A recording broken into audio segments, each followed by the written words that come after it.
Welcome to episode 29 of the DesignFootball.com podcast. My name is Denis Hurley, deputising for regular presenter Jay. And today we have with us Doug Bierton from Classic Football Shirts. Hi Doug. Hello, how are you doing? Not bad now. Welcome to the podcast. I suppose the main thrust of today's discussion is the Fabric of Football event, the second Fabric of Football event upcoming in London soon. But we will hopefully explore a wide range of football shirt related topics. So maybe happy to chat with you about anything. Excellent. Things mustn't be too busy at Classic Football Shirts if you're able to give up your Wednesday morning. Well, no, I think you may get a knock on the door in the background soon, but yes. So why do we start with the Fabric of Football event? So there's one coming up in London, having had the original one in March in Manchester, I believe. That's great, yeah. So we had at March at the National Football Museum. We had like a special evening which was hosted by James Richardson. We had Ruud Gullit there, Jari Litmanen, Juan Mata. It was incredible, really. Something we could have only dreamed about back when we started the business in 2006, to have names like that coming and having a chat about football shirts, and we had a few hundred guests there as well. Yeah. And then on the Sunday we opened it up to the general public. Unfortunately, it happened to be Mother's Day on that day as well, which was not something that we realised when we had that date in the diary. Yeah. But yeah, that was an oversight, to say the least. But we still managed to get 2,500 people down to the National Football Museum. Okay. Yeah, everybody had a great time. We thought, this is something that we want to do more of. That we've got so many incredible shirts on the books. It's just a shame for them to be just sat in a dusty old warehouse in Manchester, not getting the appreciation that they deserve. So, yeah, I get it. So if we can, I was just going to say, if we can kind of, bring in an internet meme and just go kind of you at the Fabric of Football and then go freeze frame, that's me, and you're probably wondering how I got here. How does a little a kind of a small backroom operation go from the humble beginnings to where it is now? How did it actually start? It started in the summer of 2006. Myself and Matthew Dale, students at Manchester University, just messing about really, trying to make a bit of money on the side, avoid doing exams, and then ultimately avoid getting a real job. Thought, there was a gap in the market really for original football shirts. I desperately wanted a Germany 1990 home shirt to wear around uni, to wind people up and to stand out a bit. Realised that there wasn't really anywhere online that you could get one, and thought, well, if I want one, sure, plenty of other people around the world wouldn't mind one as well. And we thought, why not? Let's give it a go. We're only young, and we got another student house, completely filled it with football shirts. And after the first year, thought, this is starting to take off. So moved into a bigger student house, filled that with football shirts, and after that we were quite confident that we were on to something. So we moved to an office in the centre of Manchester, and it just continued to grow really. We were at that time it was just classic football shirts, and by that I mean original, authentic football shirts for clubs and countries around the world, most of which being second hand. And because that they're rare, it means that the supply is quite difficult, and therefore they end up quite pricey. So we were getting people saying, look, love your website, love what you're doing, but I'm a student myself, can't afford to spend £100 on a shirt. So we thought, right, we need more, we need something else. So we started the clearance section, and we started contacting clubs and manufacturers around the world, and getting like old kits basically in bulk and Palermo 07 home shirt was one that really started that. The pink Palermo shirts from 2007-2008, we're able to sell them for $12.99 and sold a lot. And that continued to grow. And by 2011, when we were getting articulated lorries arriving on Deansgate, which is just the busiest road in Manchester, and we were handballing cardboard boxes up past solicitors. It was time to get our own place. We got a warehouse up near the Etihad, and we've been here ever since. Okay, and at the start, how would you have sourced shirts? What was it, basically through eBay and things like that? How did you build up the stock in the very early days? Back in the day, while we were students, very much off eBay, and then charity shops in and around Manchester. Picked up some. I once got an England 90 away in long sleeve from Withington for about £4. So that was pretty nice. But then obviously as the website itself grew, we offered the option to sell your shirts through that as well, and that took off, and we started to get as many requests to sell shirts as we did to buy shirts. So it started to become a way that we could grow our stock. We saw shirts from all around the world. Anywhere the shirts being traded or being available, were there. Okay, and would yourself and Matthew have been interested in football shirts when you were younger? Oh yeah, growing up, I was obsessed with anything to do with football. The Italian 90 got me into it. I had the VHS, watched the highlights video just so many times, burnt it out. By the end of the decade, I had to buy it again. Called my brother Gary after Gary Lineker when he was born in 91. I was obsessed with anything really to do with football. I'd got my first shirt when I was 6, which was a Man United 90 home. Had a full kit Newton Heath with Giggs 11 on the back.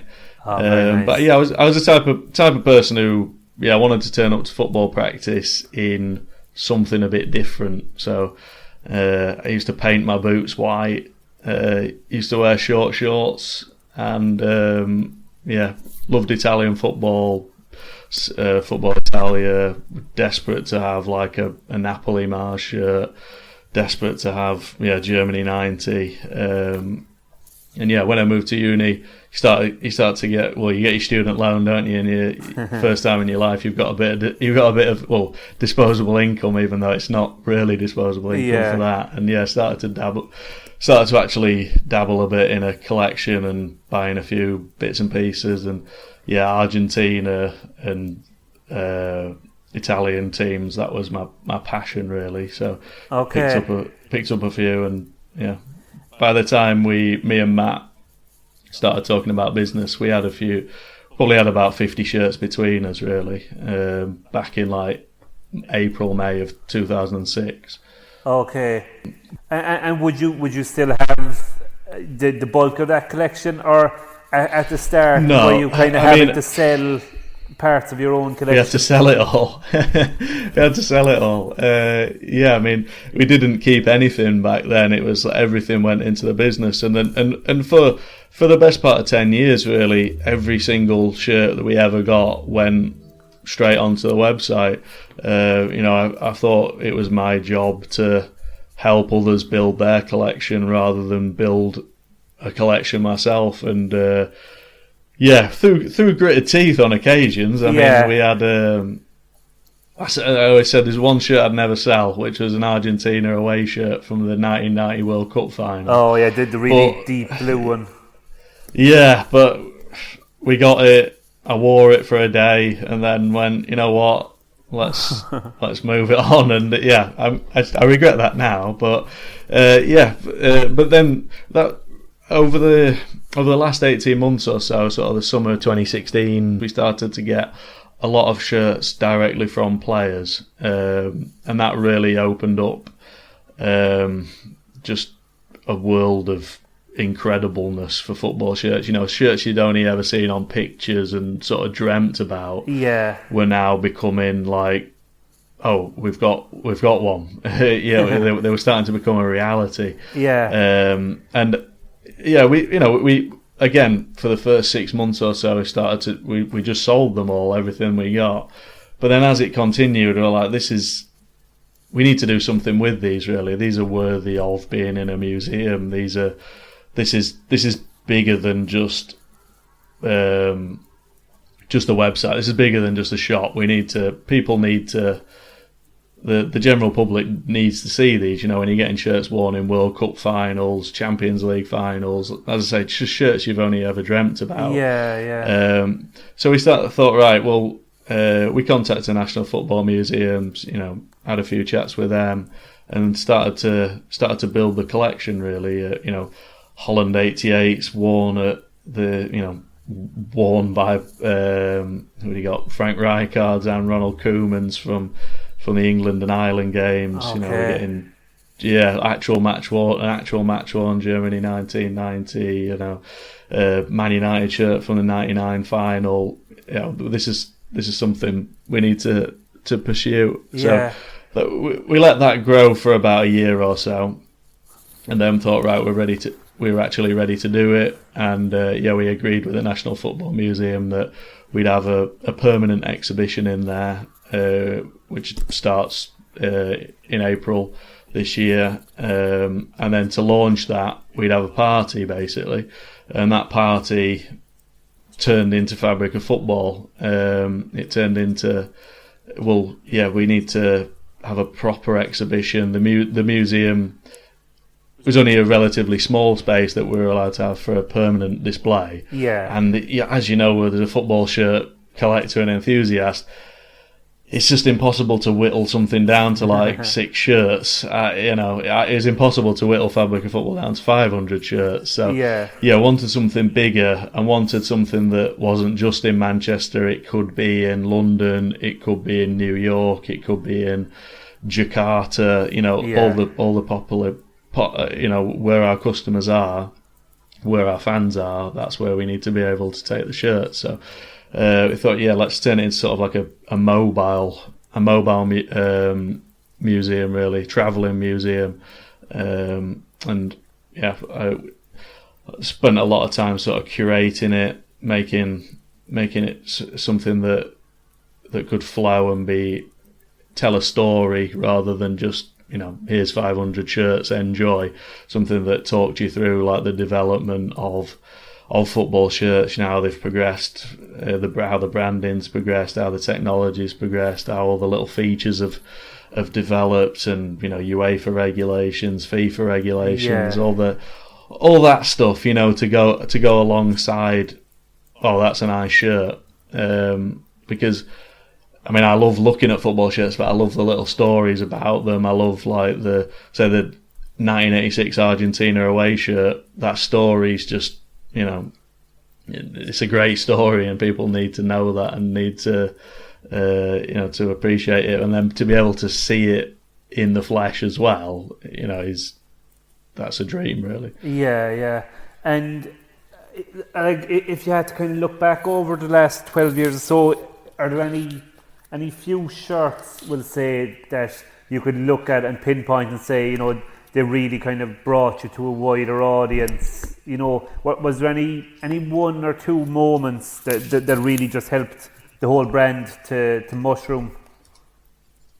As I touched on before, the clearance section, and then like say that we did a massive deal with AC Milan in 2010, 2011 for 100,000 units. So it gave us this ridiculously big collection of AC Milan kit room stock running from like the early 90s through to 2008, 2009. And that really helped us grow our customer base in the Far East, because AC Milan are massive over there, and we had just such a massive volume of shirts for all the collectors over there. Shirts that had previously been sort of a £200+ mega rare 4Motion long sleeve away shirt we were able to sell for under 50 quid. Okay. And that really helped us to get a lot of fans, and that player issue market really started to develop for us after that moment. Okay. But yeah, then in recent years, we've done partnership with Sheffield FC, world's oldest club. Yeah. That was something that we really wanted to do, and I think that's helped us with to grow a bit more in the UK, to become a bit more mainstream, to do things like sponsor Football Manager, be a partner with them. I mean, that was a dream for me as someone who grew up playing that game just far too much. I think things like that have helped us to become more mainstream, and I think Fabric of Football will hopefully continue that as we go forward, really. Yeah, and when you mentioned getting in touch with clubs and kind of picking up their old stock, was that just a case of emailing them on spec, or how did you get in touch, and was the response generally positive, or would you have clubs who would kind of think, oh my god, if these guys want to sell our old shirts, why don't we do it ourselves and kind of keep all the... I mean, we had a lot of different experiences, but overall it was well received, really. It wasn't. We actually had a guy working for us who did it, and he deserves some of the credit. He was an Italian guy called Ettore. He did a lot of the hard work in the early years of contacting people, especially in Italy, and doing the deals over there to find the stock and to manage to get it over to Manchester. But yeah, I think we provide a good service, Classic Football Shirts, to both the customers and to people who want to sell their shirts, because we've got a good customer base. We're able to just take a lot of stock, and that we're never afraid of rolling our sleeves up and buying thousands of units of stock, and we're confident that in time everything will sell, because that's the great thing with football shirts, is that time passes, and things that they go from, it's just last season's shirt, to 10 years fly by, and wow, that's so when we first started, last season's Arsenal kit was the red currant shirt from the last season at Highbury. Yeah. You now think, wow, can you remember when Arsenal had Henry and Bergkamp up front and they played in those red currant shirts at Highbury? And that's one of the classic shirts of the Premier League years. So, City winning the league, the Aguero moment. You look at you look at the calendar and you go, that was 7 years ago. Time passes. You get, there's 92 league clubs in England bring out 3 shirts a year. Times that by all the teams in the world. Times that by international teams. How that database of football shirts grows just like exponentially every year. Yeah. It's quite fascinating, really, and it means that even if you make a bad call and you buy too many of something that doesn't sell in year one, you hope that in 5 years' time it'll mean something more than maybe what it meant at that moment. So you always get another chance with the football shirts. And how many people do you have working for CFS now? There's 40 people working here now. Okay. Which is again quite astonishing. Back about even only 2 years ago, we had about 25 people working for us, and probably by the end of the year, it wouldn't surprise me if we've got 50 people working here. Yeah. Especially with the World Cup coming up and Fabric of Football, and then we're looking to do. We'll have a pop-up shop in London as well. Yeah. And that's something that we want to do in Manchester, and then in other places, is to have a physical shop. We need people to help us run those as well. So, always growing. And how difficult is it to keep track of all the stock? Like, is there a special kind of computer program, or is it an Excel spreadsheet, or how exactly do you stay on top of it all? I mean, yes, there's a system behind it all. There's what you expect of a business in 2018. Everything sits on a database. Everything can be easily accessed, easily monitored, easily reported on if we want to. But yeah, I mean, back when we started, you were cobbling together pieces of paper and trying to write things on an Excel spreadsheet, and things were a bit all over the place. But 12 years, we've had to grow. We've had to put money into things that you never wanted to put money into. And that's it. A bedroom operation is just massively different from a 40 people business in the end. And it's sometimes you just wish you could do it all yourself. And like we did back in 2006 in the early years. We'd run around, we'd list the shirts on the website, run to the post office, come back and do the accounts, come back and do the marketing, and work like that. But you have to delegate. It's hard to let go of certain things. I'd love to just be able to do it all myself. I still work 12 hours a day pretty much, and I'm in the office usually 7 days a week. So, but it's a passion as well as, of course, a business and a job. It's more than a job. I mean, it's like a life in football shirts. Yeah. And when did you realise that it had the potential to be a proper full-time job rather than just, like you say, a hobby to kind of help two students kind of get a bit of money in college? The first few months of the website were slow. They were very slow, and me and Matt looked at each other a couple of times after, there was definitely one time where I think we went about 5 days without a sale, and we're like, is it really going to work this? We lived off, like pasta and I can't look at green pesto because it sounds a bit bourgeois that you lived off pesto, but it's pretty cheap if you just get pasta and pesto. Yeah, it'll last you a week. We still can't look at green pesto. But then sort of after Christmas into about the spring of 2007, the sales started to be quite good. We were starting to sell, like maybe 20 shirts a day, and then by September. So I think September 2007 we turned over about £20,000 in that month, and that was like, wow, that's a lot of money. This is something, that's big. We can do something with that. It just from that point on, there's really been no looking back. It's just grown and grown and grown. And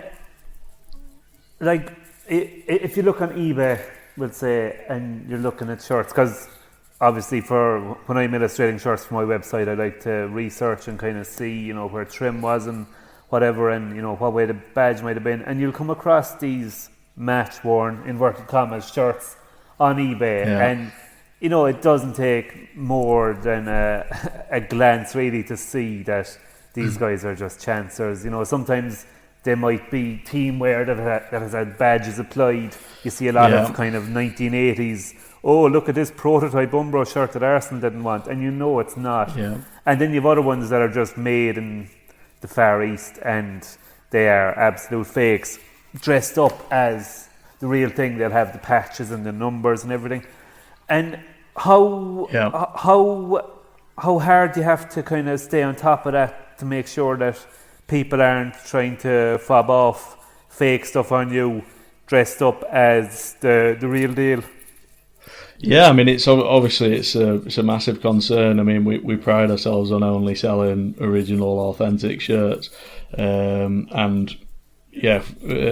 it is a hard job. I mean, the guys who list on the website are just trained for months and months, and even after a year of working here, they're like, we still have to monitor very closely to make sure that they're spotting anything that comes through that's fake. But it's always a minefield. But I mean, it depends on it sort of depends on your sources, where you're getting things from. But the good thing for us is just that we handle so many shirts that it makes it quite easy to, by the touch, by the feel of it, you can just generally tell.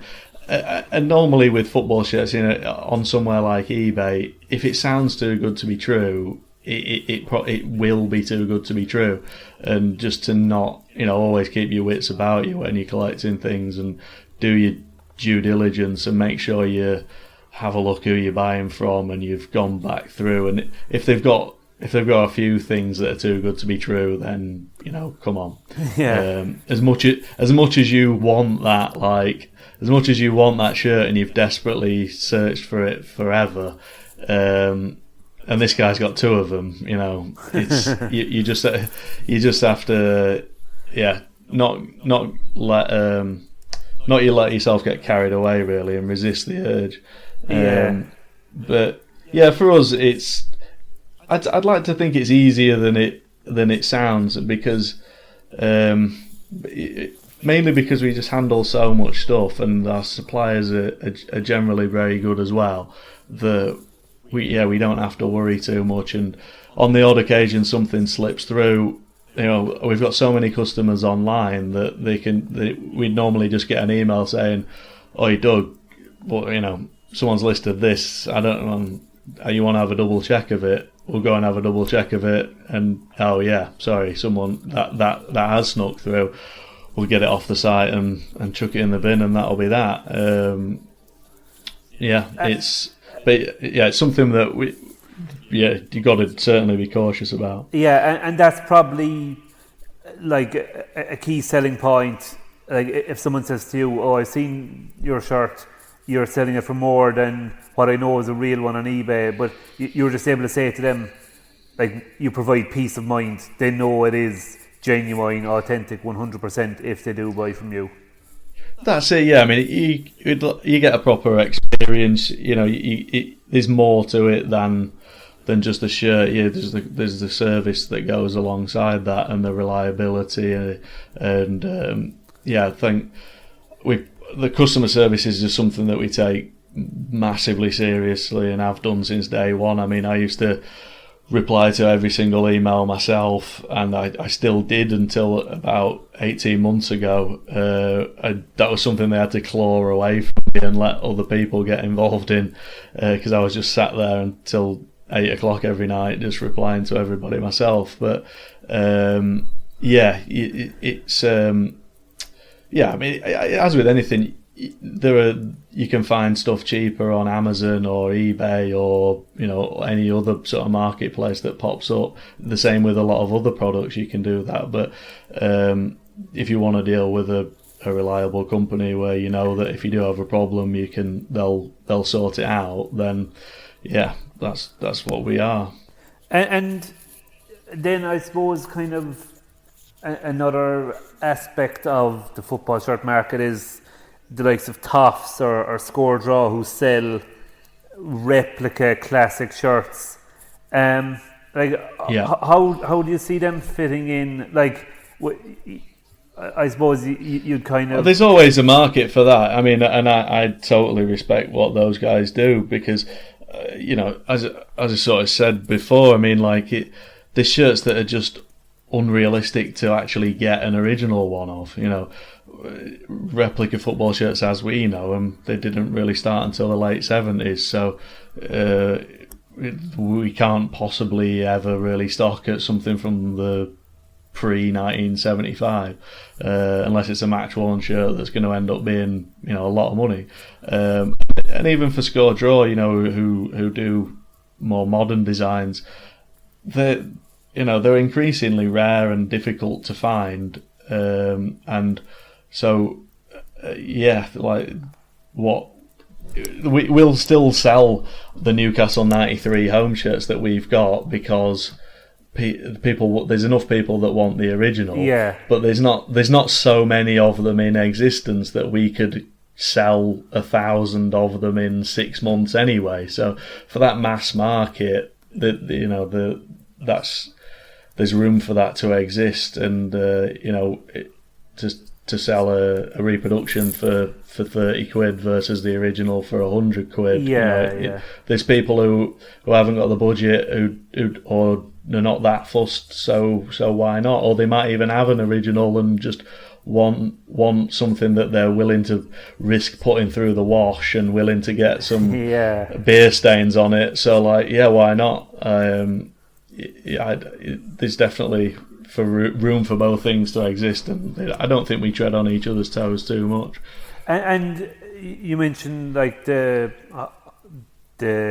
oldest shirts you'd have. Is it mid-70s? Is kind of the rough starting point for your stock? I suppose before then, a lot of shirts didn't have crests. So even if you came across one, you might be able to verify it. Yeah, exactly. And if we can't verify it, then I wouldn't really stock it. So yeah, pretty much 75 onwards. You got to say Man United, when they start with Admiral, is 75. England start 75. You can sort of buy those.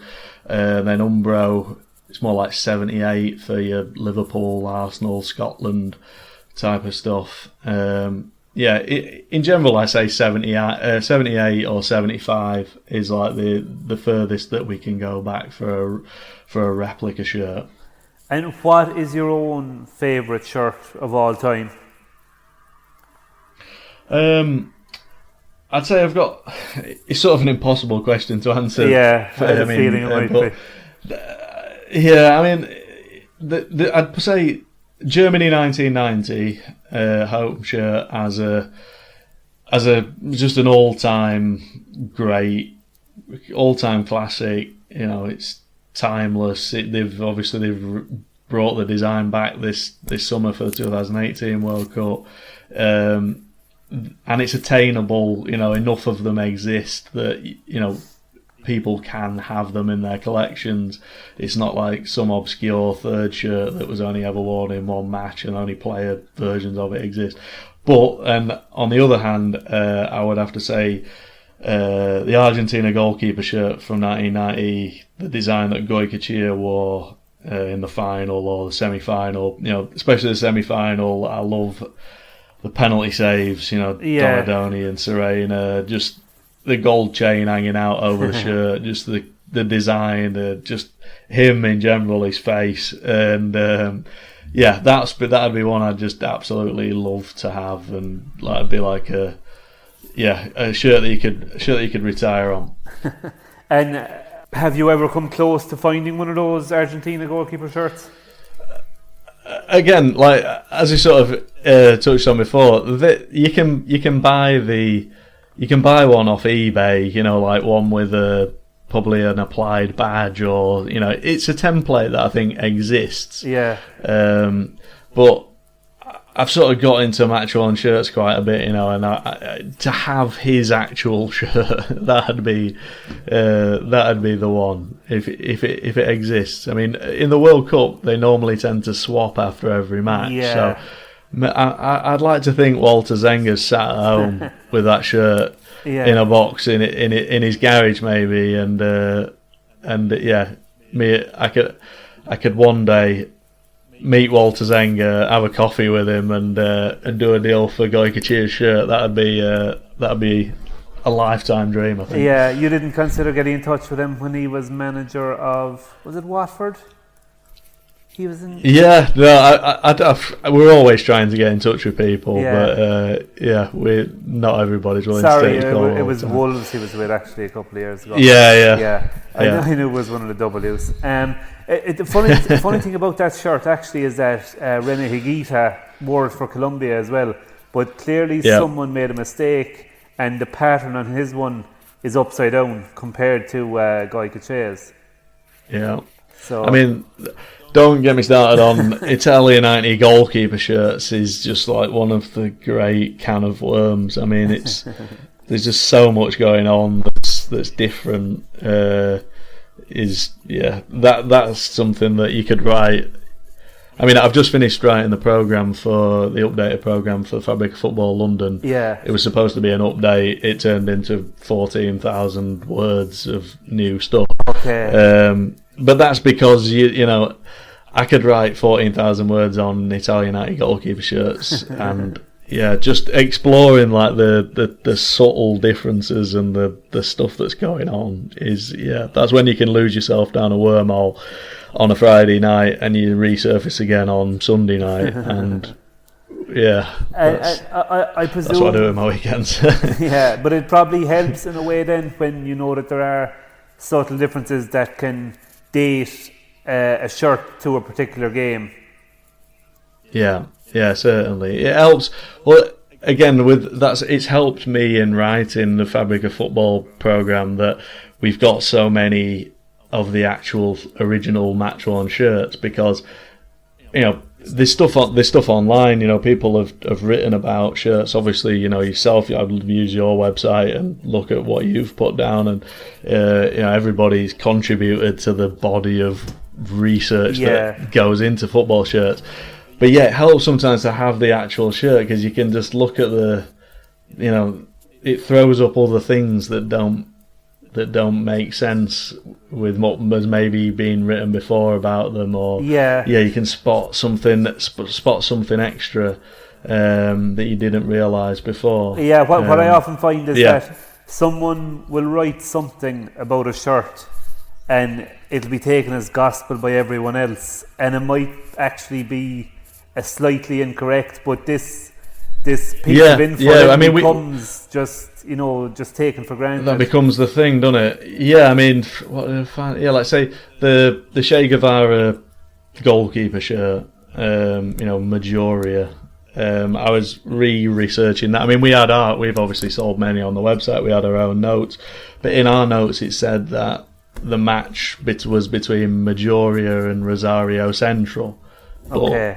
It wasn't. It's just been some crossed wires about Che Guevara being a Rosario Central fan and him being at the match, and the match was actually against a Havana 11 rather than Rosario Central.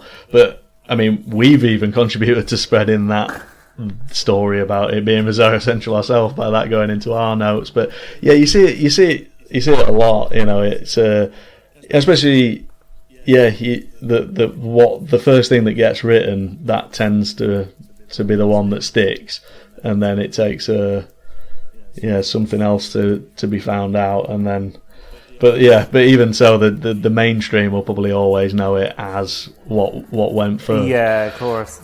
And the CFS social media channels have proven very, very popular. You seem to have made a big push on Twitter. You'll post a picture of a shirt with a stash and invite suggestions for people's favourite stash shirts, and it really kind of generates engagement. And the videos on YouTube then as well have really kind of set a high bar, because it'll be yourself or one of the other guys going through top 5 whatever, and kind of giving the story of the shirt as well. And like you said earlier, it really adds extra meat to the bone, rather than just saying, oh, this is, an Italy 1982 shirt, they won the World Cup, please buy it. It really adds depth to the whole thing. Yeah, definitely. I mean, as for the social media, I mean, it's not myself that runs that. Obviously, it's run in house, and we take it very seriously, because we want to engage with the customers. We want to engage with football fans and collectors out there, and we want it to be as interesting as possible. Rather than just sort of regurgitate what other people may be saying, to create new content and to create stuff that's makes people think. I mean, I love watching or following the stuff on Twitter where people are. Say if we put up a design like, who wore the bruised banana, and I love seeing people contribute to that, and you see people shirts that you'd never seen before, like, I don't know, Slovan Bratislava, and I didn't realise that Racing Club wore the Holland 88 design. I love seeing that type of stuff myself. And then I love, as I said, researching football shirts and researching them as thoroughly as possible, and finding some quirk on it that I didn't know myself.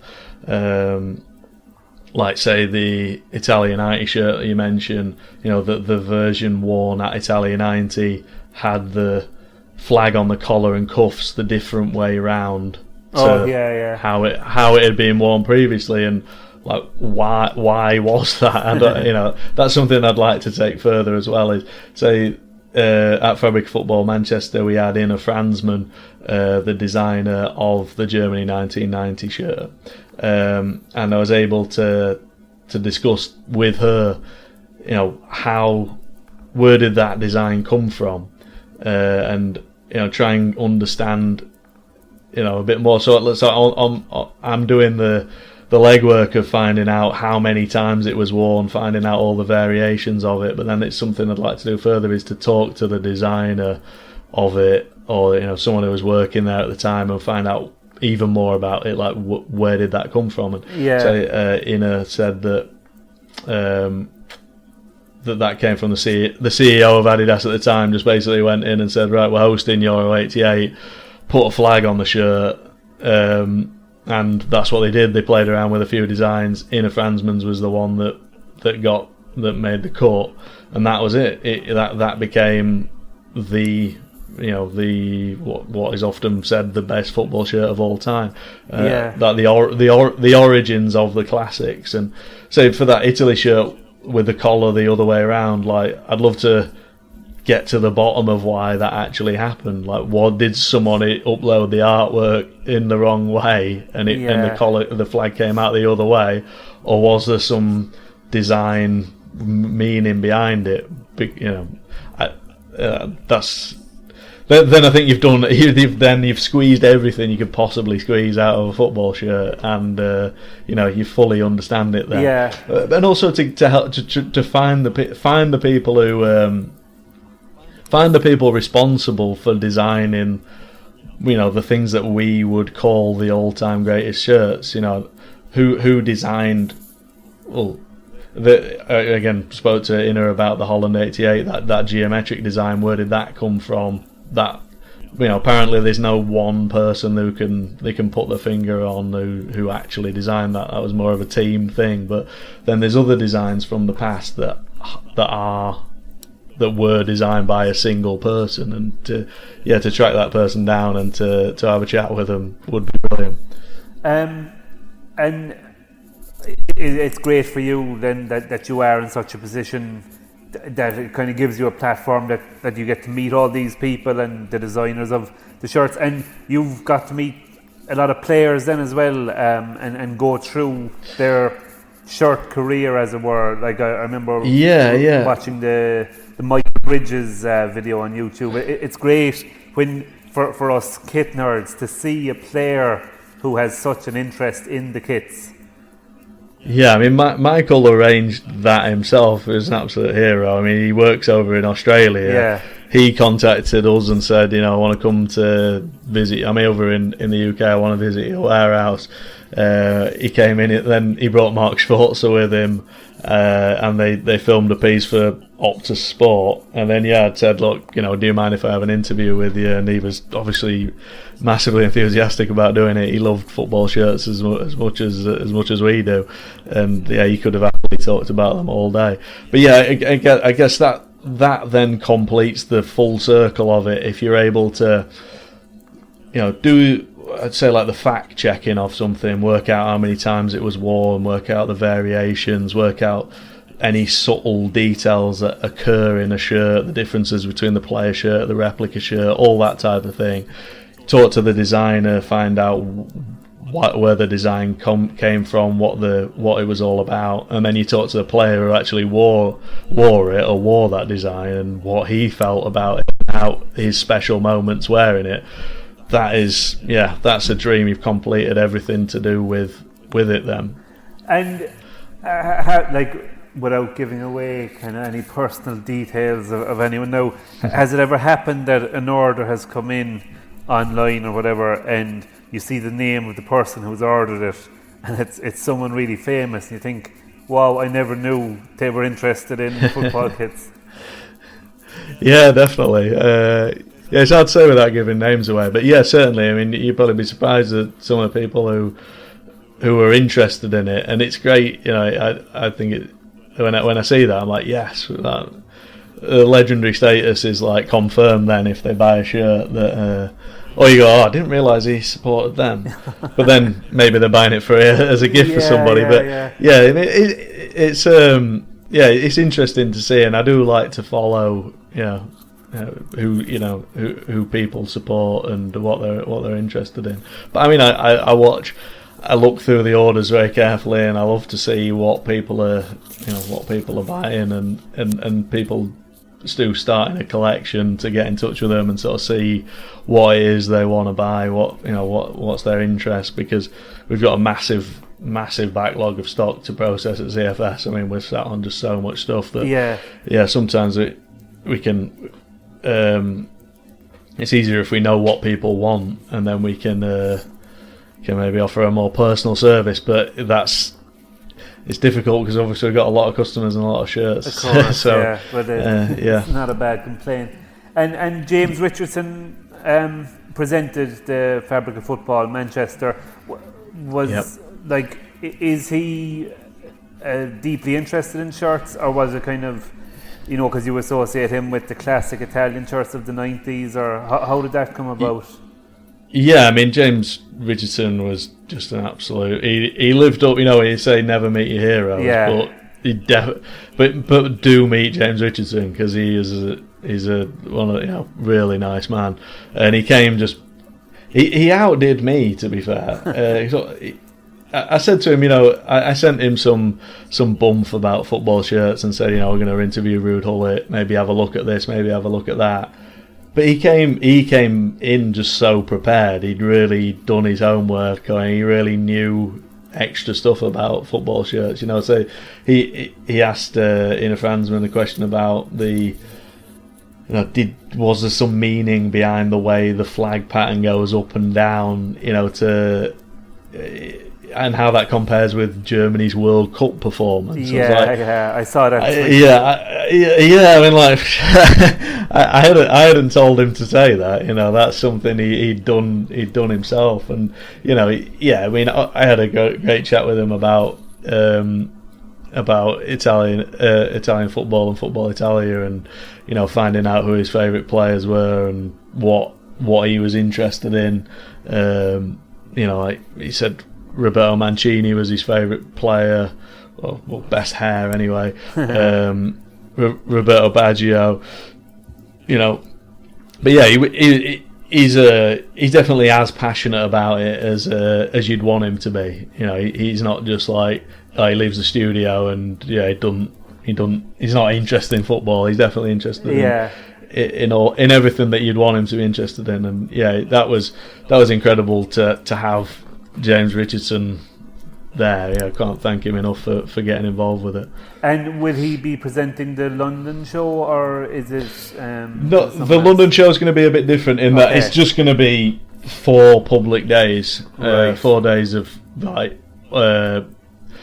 full access to everything for the general public, not with like a glitz and glamour evening. But that's not to say that there won't be some players dropping in every now and then, because it's in a partnership with the Bobby Moore Fund and Cancer Research. So there'll be people coming in as part of the charity Football Shirt Friday as well. We're hoping that on both Thursday, Friday, Saturday, Sunday, that if you come down, you might well get a chance to see somebody, but I don't even know when they're going to be there exactly myself. I'll be as surprised as anybody else. But they'll that's certainly it. And then we'll probably do like a special thing with like a panel and a presenter again in the future. But for this one, it's just very much let's get as many people there as possible, and let's make it as inclusive as possible, and focus on football shirts, and okay. And when does it take place? It's on the 26th of April to 29th of April at 133 Bethnal Green Road in London, in Shoreditch. We've also got the pop-up shop, which is about a 5-minute walk around the block on 30 Cheshire Street. Okay. And yeah, they'll be open from 11 a.m. through till about 8 p.m. And is the pop-up shop just for the duration of the exhibition? The pop-up shop actually will be open from Monday the 23rd through to the Sunday evening. Okay. So that's actually open for the 6 full days. So yeah, that'll run nicely alongside out. And there are plans then, like you said earlier, for permanent retail areas. Yeah, we're going to see how it goes. I mean, there's going to be. We're probably trying a bit too much, really, but we're trying to give the best of classic football shirts in this shop. So it's going to have a mixture of the classics, but then also the clearance stuff. So there'll be a mixture of, you can get last season's Leicester shirt for 15 quid, but then there'll also be all the classics that you'd expect to see as well. We've got some crazy design shirts as well, like the Loha shirt with the prawns on it. It'll be in there, so I'm hoping to interest a few people. Yeah, I think there'll be people coming to that shop and they'll be in there for an hour and they won't even realise they've been there for an hour. There'll be just so much stuff to take in, so much stuff to look at. A bit like when you go on the website, really, just breaking off like the journey that you can go on, and you start looking at, you go with the intention of looking at like an AC Milan classic from the Van Basten era, and then via Legia Warsaw shorts and Recreativo Huelva cap, you've arrived at something completely different. And what are your views on the shirts for the World Cup? Yeah, I mean, massive fan of it. I mean, to bring back the designs of the past is obviously, I mean, that's brilliant. And I've even been buying them up myself as a fan. I can't wait for the World Cup to see them all being worn. I think it's really good. And obviously Adidas have got a massive pool of all-time classic designs that they can call upon, and then you've got like Nike rivaling that with like bold graphics and like that Nigeria shirt. I can't wait to get one of those. I'm just gutted that it comes out on the 1st of June, but I'm hoping that somebody at Nike is going to do us a favour and let us have one for the exhibition, so we can sneak it in there and get people to be able to see it before it actually comes out. And do you think it's difficult almost for manufacturers nowadays, when there are, like you say, 3 new kits for pretty much every club every season, to try and keep reinventing the wheel almost, and you can overdo the looking back then, because when so many shirts are referencing the past, then in 20 years' time, you can't reference those. I don't think. I mean, in a way, they can't win, the designers, because you create something completely new, and it's too much of a break from tradition, and you'll have people saying, "Oh, I wish they'd have done this. I wish they'd have looked back at something else." But then you do look back, and why are they just looking back? They're not making anything new. So I think it is hard. It is hard for them, but I don't mind either way, to be honest. I think that I think you can, obviously, if in 4 years' time the next World Cup is retro designs, then I think people will start to say, you're doing the retro designs to death. But I think that's very much like that's the fashion at the moment, is the 90s, and the retro designs is very much like is in streetwear and fashion, and I think that the obviously Adidas and Nike are really part of that, and they've made the World Cup kits around that theme. But yeah, I'd be surprised if if they're still doing that in 4 years' time, I think they'll have moved on to another design theme. But then in 4 years' time, we'll probably be going, I wish they'd have had a look at, I wish they'd have had a look at the Euro '92, the Euro '92 or the 78. Why does nobody ever reference stuff from the 70s anymore? Why are there no collars on football shirts? I'd love to see a collar back. That's one thing I'd say. That's so classy. I'd love to see a shirt. I'd love to be able to put a collar up on a shirt, a Cantona style.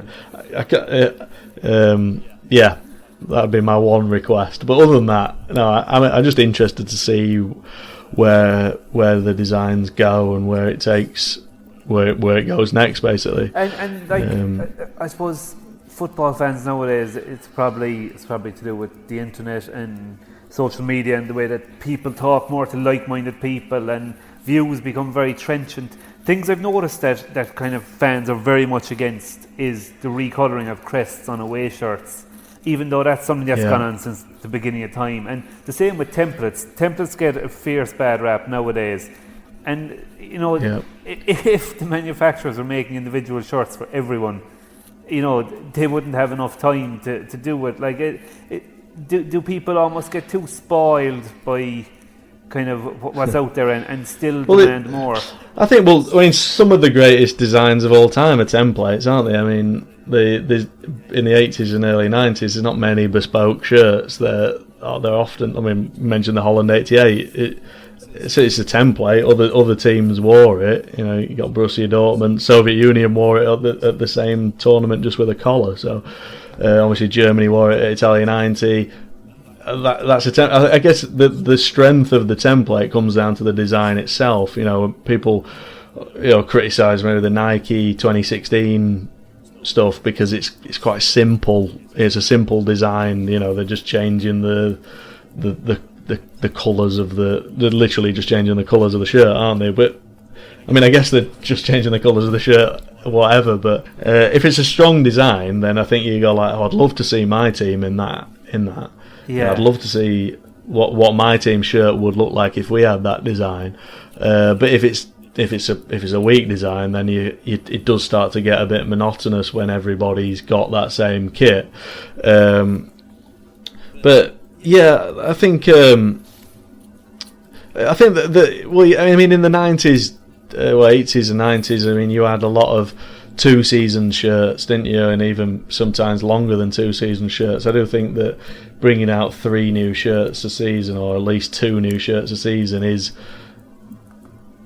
a lot, and it does mean that they have to work hard to be constantly thinking of something new, and for there to become more classics. Because I guess sometimes a classic it's made by what happens in the shirt, which players wear it, those special moments, and if it's only one for 1 year, obviously you're reducing the chance for something to happen by 50%. Yeah, exactly. That you can't kind of identify or engage properly with a shirt. Like I think it was a fairly good system kind of around the late 90s, early 90s, where teams, their home kit would last for 2 years, and then the away would be the away for a season, but the following season it would be the third.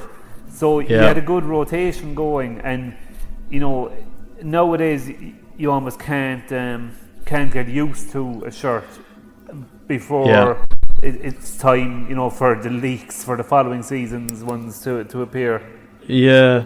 And then especially with if the manufacturers change and the sponsor change, the whole there's not so much of a progression of anything. It can just really jump quite quickly from one thing to another, and there's not like that development of style and design that sort of you got with Adidas at, say, Arsenal, with with JVC as the sponsor. It just sort of seamlessly progressed, and it didn't feel as big a break when that new kit came out, because it was just an update to something that had gone before it. Whereas now, it's a big.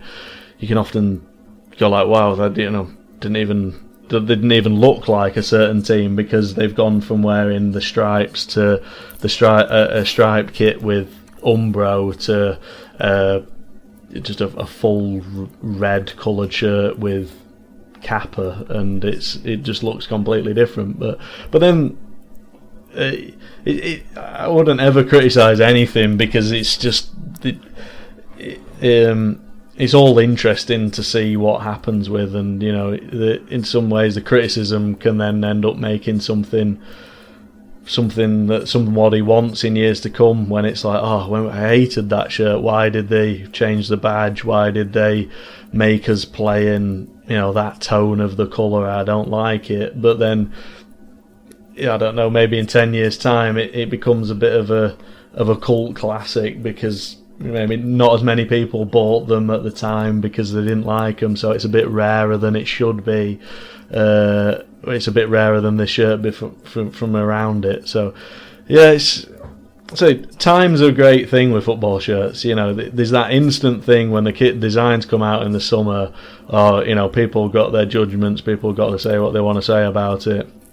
The season happens in it, then there's the moments, there's those stories, and then it's all just put in a pot to sort of brew, and then sometimes it bubbles up and becomes a classic almost instantly.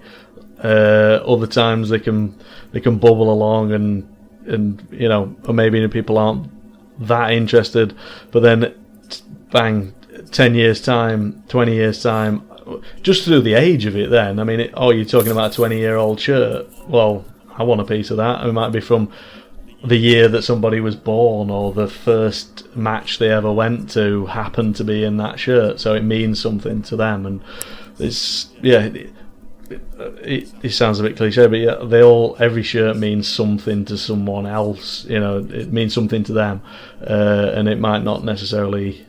Yeah, just because you don't think it's a classic or I don't think it's a classic doesn't mean that it's not a classic to somebody else and important to them and to their collection or for their personal life. Yeah, I get you. And the Sheffield FC link up then, was that kind of something that you wanted to kind of push, being the oldest club? We'd always had it. Yeah, I mean, we'd always had a passion for. We wanted to sponsor a team. We wanted to have our logo on a shirt, but more than that, we wanted to get involved in the design of a shirt. And yeah, I mean, we start looking through a list of teams, and yeah, Sheffield FC just stands out massively to us because it's the world's oldest club. I'm from Worksop originally, which is about 15 miles away from Sheffield, and yeah, it's we got in touch with them and we wanted to help. I mean, they're quite, they've done a lot of work themselves. Richard Timms, the chairman's done a lot of work to get them put on the map. But yeah, we just wanted it to be a partnership really, where we try and get as many people to know about their story as possible. Okay. So it's more than just a sponsorship. It's like it's a relationship, it's partnership, and it's like a growth thing. Trying to get people involved.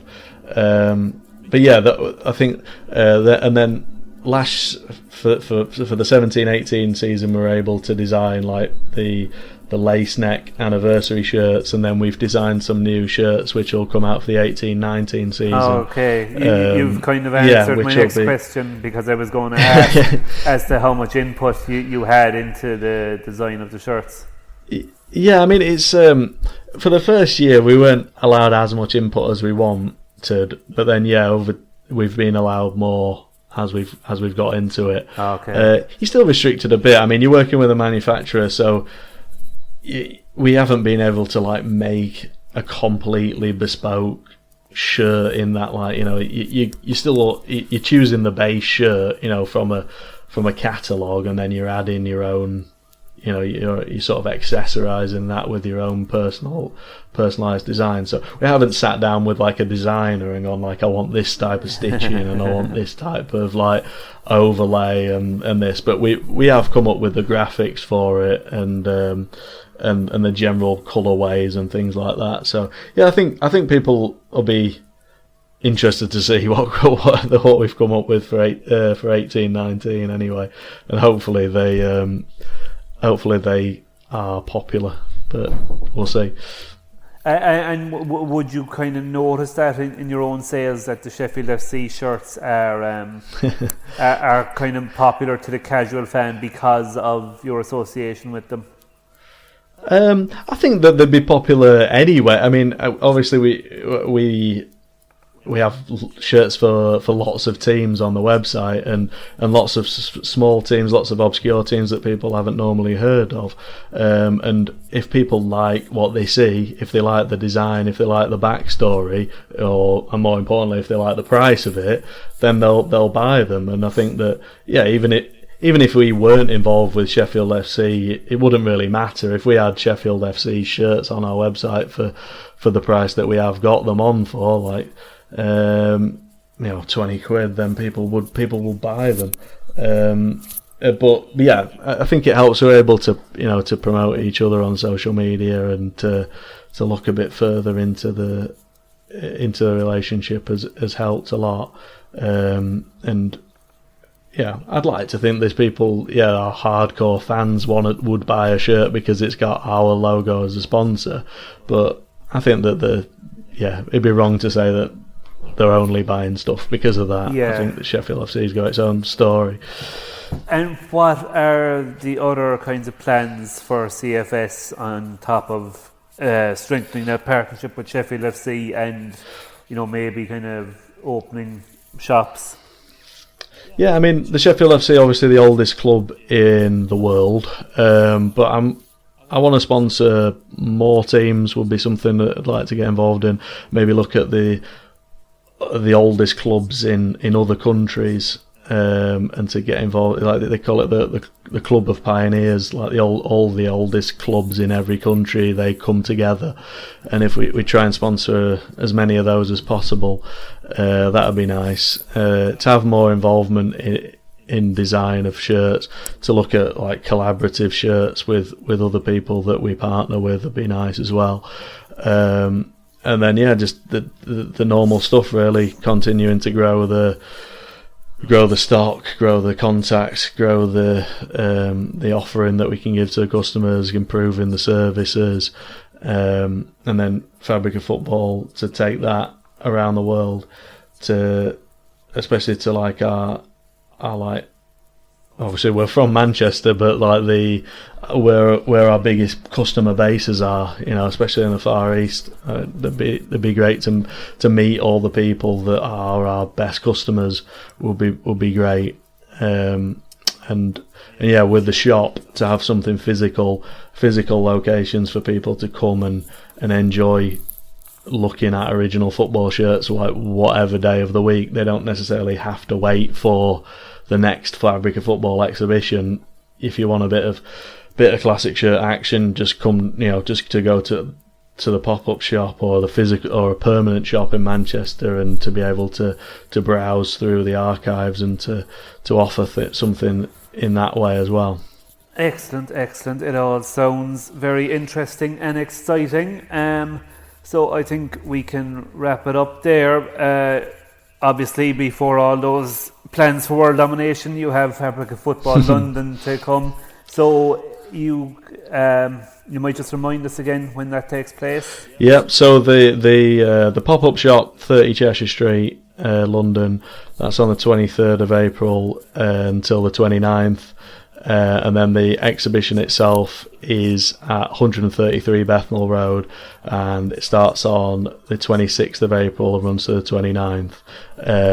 If you come down anytime after 11 a.m, you'll be fine. And we'd ask anyone who's coming down to wear a football shirt, especially on Football Shirt Friday. We'd like to turn the whole area into just an extravaganza of people walking around in football shirts and just pack Brick Lane out with football shirts. So if you're coming down, please wear a shirt and come down. Excellent. And if people want to contact you on social media? So you can get us on Twitter at Classic Shirts, and then we are Facebook, Classic Football Shirts, Instagram, Classic Football Shirts, YouTube, Classic Football Shirts TV. Come to the website classicfootballshirts.co.uk, and we will have something for you. Excellent stuff. Designfootball.com is the website for Design Football, and on Twitter it's @DesignFootball. My name is Denis Hurley, and if you want to go to my blog, it's museumofjerseys.com, and Twitter @museumofjerseys. Doug, thanks so much for your time. I know you're very busy, it's an absolute pleasure. It's very much appreciated, and wishing you all the best for the upcoming exhibition and into the future. Hopefully I'll be talking to you again. Yep, hope so. Thanks a lot. Cheers. Doug.